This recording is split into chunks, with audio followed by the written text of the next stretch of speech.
और क्या? 4। एक बार बादशाह अकबर को कहानियां सुनने का चस्का लग गया। उन्होंने अपने दरबारियों की पारी बांध दी, जो हर दिन आकर उन्हें कहानी सुनाने लगे। अकबर को जल्दी नींद नहीं आती थी, इसलिए वे देर रात तक लंबी कहानियां सुनना पसंद करते थे। किसी भी कहानी से उनका मन भी जल्दी नहीं भरता था। प्रारंभ में सभी दरबारियों ने उन्हें प्रभावित करने के उद्देश्य से खूब दिल खोलकर कहानियां सुनाई, लेकिन धीरे धीरे वे परेशान होने लगे। लेकिन बादशाह से कौन क्या कहता? डर के मारे सबकी जुबान बंद थी। सबको बस इंतजार उस दिन का जब बादशाह का कहानियों का चस्का खत्म हो जाए और उनका इस आफत से पीछा छूटे। एक दिन बीरबल की कहानी सुनाने की पारी आई। वह बादशाह अकबर के कक्ष में गया और कहानी सुनाने लगा। अकबर की बीरबल से अन्य दरबारियों की तुलना में अधिक अपेक्षा थी।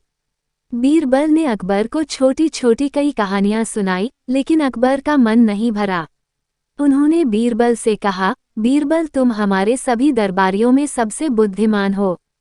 तुम हमें कोई लंबी और सबसे हटकर ऐसी कहानी सुनाओ, जो हमने कभी न सुनी हो। बादशाह का हुक्म बजाना बीरबल का कर्तव्य था। उसने जी हुजूर कहकर कहानी सुनाना शुरू किया। अकबर भी बड़े ध्यान से कहानी सुनने लगे। जब भी बीरबल कहानी समाप्त करने का प्रयास करता, अकबर कहते और फिर बीरबल को उसमें कुछ और किस्से जोड़ने पड़ते। ऐसा करते करते रात हो गई। बीरबल को नींद आने लगी। वह घर जाकर सोना चाहता था, लेकिन अकबर की आंखों से नींद कोसों दूर थी। वे बड़े चाव से कहानी सुन रहे थे और बार बार और फिर कहकर कहानी खत्म होने ही नहीं दे रहे थे। बीरबल समझ गया कि बादशाह ऐसे नहीं मानेंगे। उसे कुछ ऐसा करना होगा कि वे खुद ही उसे वहां से भगा दें। कुछ सोचने के बाद वह बोला, जहांपनाह, मैं अब आपको एक नई और सबसे हटकर कहानी सुनाता हूँ। यकीन जानिए आपने पहले कभी ऐसी कहानी नहीं सुनी होगी। अकबर की उत्सुकता बढ़ गई।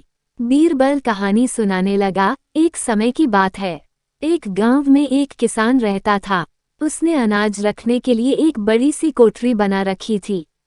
उस कोठरी में उसका अनाज सुरक्षित रहता था। उस कोठरी में एक छोटा सा छेद रह गया था, जिस ओर किसान ध्यान नहीं दे पाया। एक दिन एक चिड़िया उस छेद से कोठरी में जा घुसी और अनाज का एक दाना लेकर उसी छेद से फुर करके बाहर उड़ गई। और फिर अकबर उत्सुक होकर बोले। फिर दूसरी चिड़िया आई और वह भी कोठरी में से दाना लेकर उड़ गई फुर। बीरबल बोला। और फिर अकबर ने फिर से पूछा। फिर तीसरी चिड़िया आई और वह भी कोठरी में से दाना लेकर उड़ गई फुर। बीरबल बोला। अकबर अब जब भी और फिर कहते, बीरबल कह देता, और फिर एक और चिड़िया आई और दाना लेकर उड़ गई फुर। अकबर को और क्या करते करते और बीरबल को फुर करते बहुत समय बीत गया। कहानी फुर से आगे बढ़ ही नहीं रही थी। आखिरकार अकबर खींचकर बोले, ये क्या फुर लगा रखा है? आगे की कहानी बताओ। जहांपनाह, आप इतने में ही तंग आ गए। कोठरी के आसपास तो करोड़ों चिड़िया इकट्ठी हो गई है। वे सब एक एक करके कोठरी के अंदर जाएंगी और दाना लेकर उड़ जाएंगी। फुर आपके कहे अनुसार कहानी बहुत लंबी और हटकर है। फुर सुनकर अकबर पहले ही बहुत खींच चुके थे।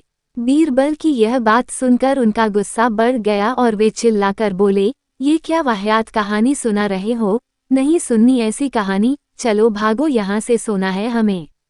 जैसा जहांपनाह का आदेश कहकर बीरबल मंद मंद मुस्कुराते हुए वहां से चला गया।